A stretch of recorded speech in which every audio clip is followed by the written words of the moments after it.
নমস্কার। আজকে আর কোনো গল্প না, একটা সত্যি ঘটনা এবং সেই সত্যি ঘটনার পরিপ্রেক্ষিতে সততার পুরস্কার। 2018 সালে তামিলনাড়ুর একটি গ্রাম থেকে একটি 7 বছরের বাচ্চা স্কুলে যাচ্ছিল।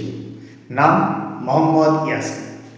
স্কুলে যাওয়ার পথে রাস্তায় সে একটা টাকা ভর্তি ব্যাগ পায়।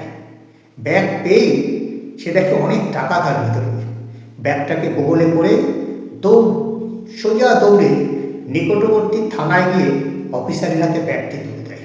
তুলে দিয়ে বলে যে এই ব্যাগটি আমি পেলাম। বলে কোথায় পেয়েছিস? বলছে রাস্তায় পেলাম। বলছে এর মধ্যে তো অনেক টাকা আছে, তুই দেখিস নি? বলছে হ্যাঁ দেখেছি। তোর নিতে ইচ্ছা করেনি? বলছে এটা আমার টাকা না, তো হয়তো কারো কষ্টের টাকা, সে হয়তো খুঁজবে, আমার দায়িত্ব ছিল আপনার কাছে পৌঁছে দেওয়ার, তাই পৌঁছে দিলাম। বলছে শোন, তোকে কিছু পুরস্কার নিতে হবে, তুই বল কত টাকা নিবি? বলছে না না, আমি কেন পুরস্কার নেব, এটা তো আমার একটা কর্তব্য, আমাকে এখন স্কুল যেতে হবে, আপনি আমাকে ছেড়ে দিন, আমি স্কুল যাব। বলছে না না, তোকে কিছু না কিছু নিতেই হবে, কী নিবি তাই বল, তোকে এমনি এমনি ছাড়া যাবে না।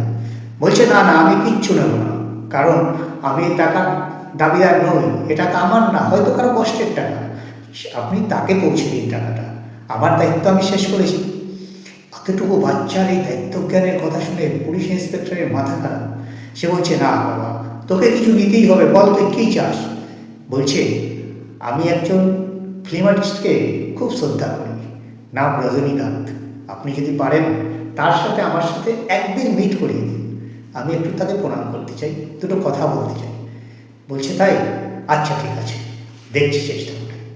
এবং তারপর পুলিশের তরফ থেকে রজনীকান্তের সাথে যোগাযোগ করা হয়, তার থেকে সময় নেওয়া হয়, বাচ্চা, তার মা বাবা এবং পুলিশ রজনীকান্তের বাড়িতে গিয়ে তার সাথে দেখা করে।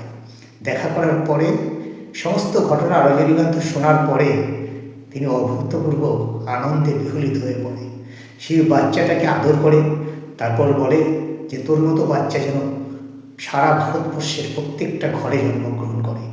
আর রজনীকান্ত ওই বাচ্চাটার সারা জীবনের পড়াশোনার যা খরচ সমস্ত দায়িত্ব গ্রহণ করে। ভালো থাকবেন, সুখে থাকবেন, সুস্থ থাকবেন, সৎ থাকবেন। নমস্কার।